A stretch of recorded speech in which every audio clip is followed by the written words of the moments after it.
Cricketer সাকিবের নিরাপত্তা আছে, নেতা সাকিবের নিরাপত্তা চাও অবান্তর। টেস্ট ও টি-20 সিরিজ খেলতে বাংলাদেশ দল এখন ভারতে। সিরিজের শেষ ম্যাচ আগামী 12ই অক্টোবর। অবশ্যই এর আগেই ভারত ছেড়ে যাবেন সাকিব আল হাসান, কারণ কানপুর টেস্ট শুরুর আগেই হুট করে সাকিব টেস্ট ও টি-20 থেকে নিজের অবসরের কথা জানিয়েছেন। আর টি-20 খেলবেন না সেটা স্পষ্ট করলেও টেস্ট থেকে বিদায় নেওয়ার ঘোষণাটি ছিল আগাম।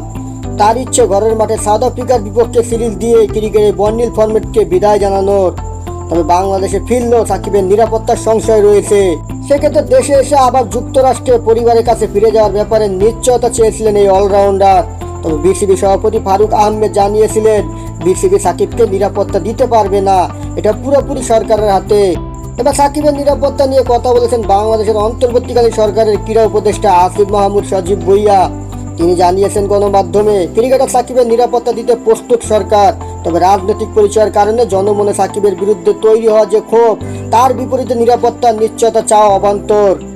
তিনি আরো বলেন বিসিবি এই বিষয়ে হয়তো একটা বক্তব্য দিয়েছে এবং রাষ্ট্রের জায়গা থেকে রাষ্ট্র প্রত্যেক নাগরিককে নিরাপত্তা দিতে বাধ্য, সেটা আমরা তো অবশ্যই করব। এখানে সাকিব আল হাসানের পরিচয় দুইটা, এটা আমাদের মনে রাখতে হবে। খেলোয়াড় হিসাবে একটা পরিচয়, আরেকটা হচ্ছে ওনার রাজনৈতিক পরিচয়।